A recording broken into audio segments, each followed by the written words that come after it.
Welcome to Producer's Perspective, breaking into the media industry. I'm A. Salter, and today we will be exploring the world of production, uncovering top tips from industry professionals on how you can start in the media industry. To start, let's have a look at what a normal day looks like for Jamie Long and Henry Riley, who work at LBC. Get in at 4 o'clock in the morning. So it's an early start. And when I get in, I kind of have a look at the guests that have been booked by the previous day's team. So they'll book all of our guests for breakfast. Obviously, if there's anything breaking, then I can take care of that in the morning. But for stories that we know about, there'll be some guests booked in. So I'll go through, check all of their details. I'll write scripts and cues for the presenter. Lisa, who presents LBC News Breakfast, will get in about 5 o'clock. So by the time she's in, I should have all of her cues written for her, some info about the guests, so that she can sit down and prep all of her questions before she goes on air at 6. In that hour between 5 and 6, I then put the program together. So I'm writing all of the scripts for the whole program, editing audio that we can play out as well. So when Lisa goes into the studio at 6, she should be able to read exactly what's on the screen in front of her, basically, like an auto cue. And then when the show is on air, I'm turning around guests, picking out any of the best lines to flag to bulletins or to other brands, making sure Lisa's got everything that she needs, reacting to any kind of breaking news, making sure that the show doesn't go off air. And yeah, and then we're off air at 9 o'clock, and then it gives us a bit of time to have a debrief. Yeah, you never have the same day. It's always different, Ace.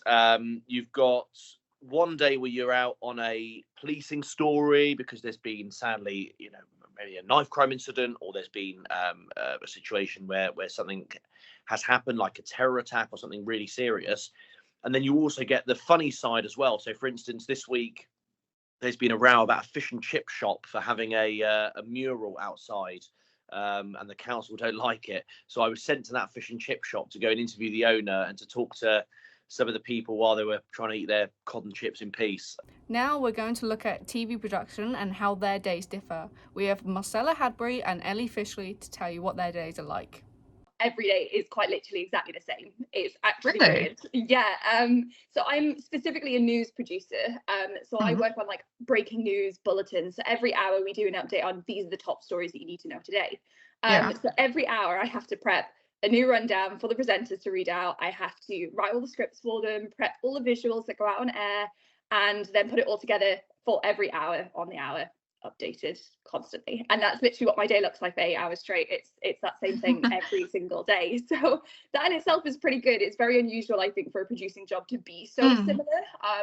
A lot of the work that I do is mostly just script writing and working with the presenters. So a normal day for me as a TV news producer starts off by browsing, reading all of the news, making sure I'm across every subject matter, and then texting in the group chat ideas for stories. Then we have our editorial meeting where they're pitched and we decide which ones to go with, and we organise how they're going to appear in the programme. So it's a 2-hour long programme. At that point, we're then assigned specific stories. So I might have 2 to do that day. And I then am responsible for finding people to talk about them. So I need to ring around my contacts and I find someone and ask them if they can come on the show at that time.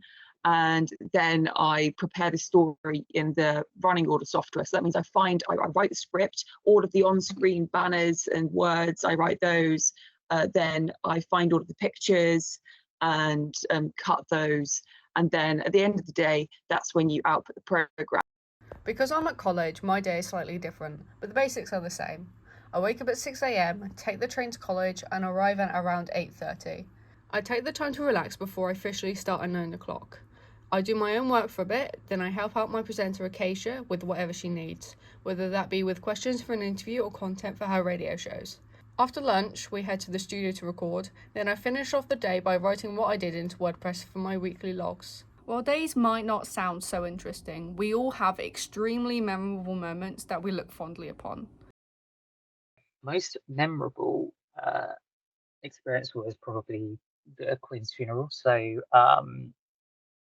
it was a crazy day. So I was helping Martin Stanford, who usually does the mid-morning show from 9 till 12, and he was basically providing commentary for the Queen's funeral procession. So the the horse-drawn carriage in the funeral itself.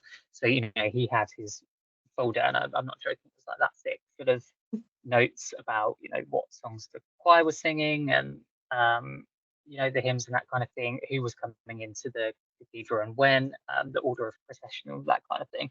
And I was just there to support him in that, making sure he had everything that he needed, liaising with so LBC and LBC News kind of joined together, and it was broadcast across all of global stations, and so Heart, Capital, the lot.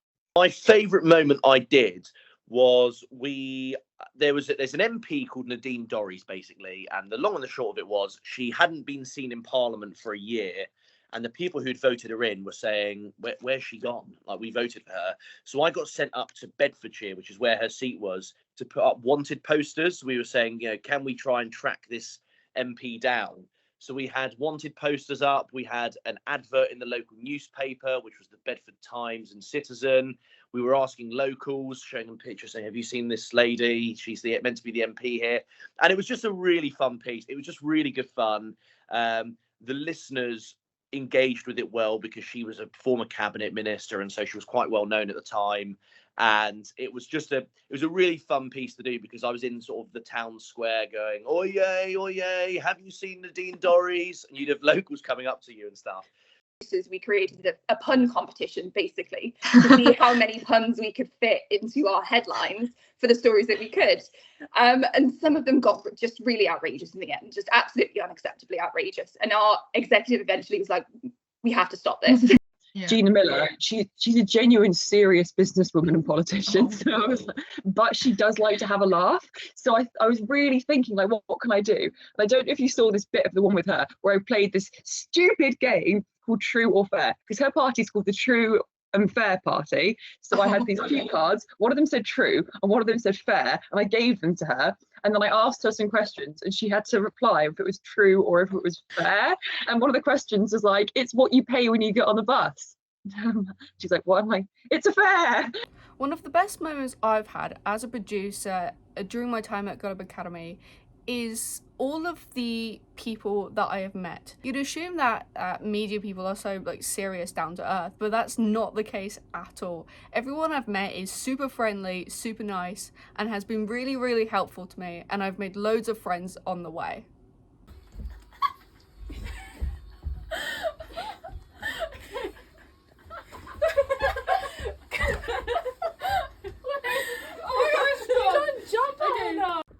Behind the scenes of games and gossip, right here. All right, 3, 2, 1. Hi. Shut up. Something happened. Something I've noticed is that, in my opinion, news seems quite dull. So one of the qualities you need is to be able to make your own entertainment when appropriate. Let's see what other qualities producers need in order to break into the industry. And as you say, being adaptable is probably the most important one. Reacting to breaking news when you're halfway in a program, it can be a stressful environment in a newsroom. So being able to act under pressure is a really important thing. And being a producer has really helped me being a reporter, because you learn a lot about news judgments.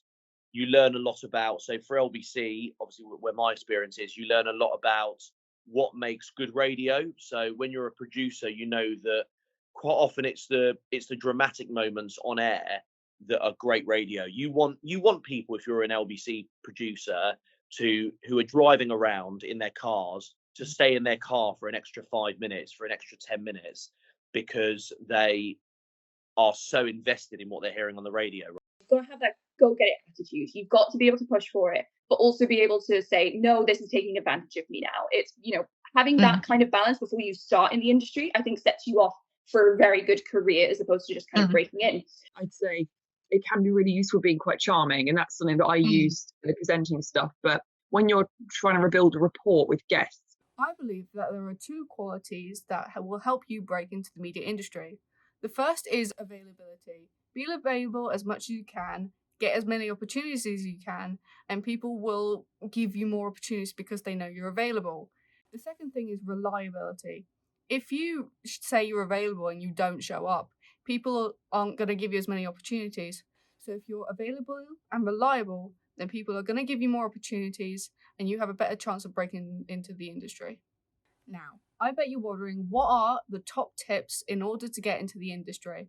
Well, let's see what these producers have to say.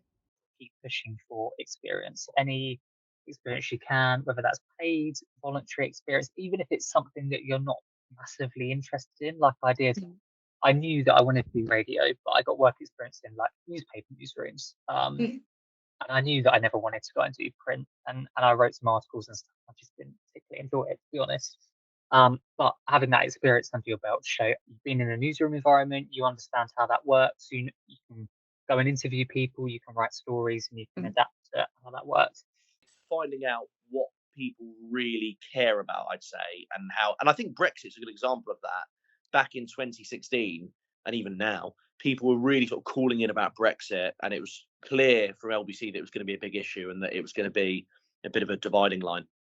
And so my advice would be just not to stress about it so far. Like, obviously, if you're 15, 16, you've got so much time to decide, you've got so much time to figure it out. Don't stress about breaking into the industry straight away. But that said, if it's what you want to do and it's what you're passionate about, my advice is try and go volunteer where you can. I'm hoping that there's like a local paper around you, or just like, somewhere that you can go and volunteer and maybe just get some experience and speak to people. Refrain from expressing your opinions too much online, because otherwise you box yourself into being an opinions person, whereas a producer, in theory, is supposed to be impartial.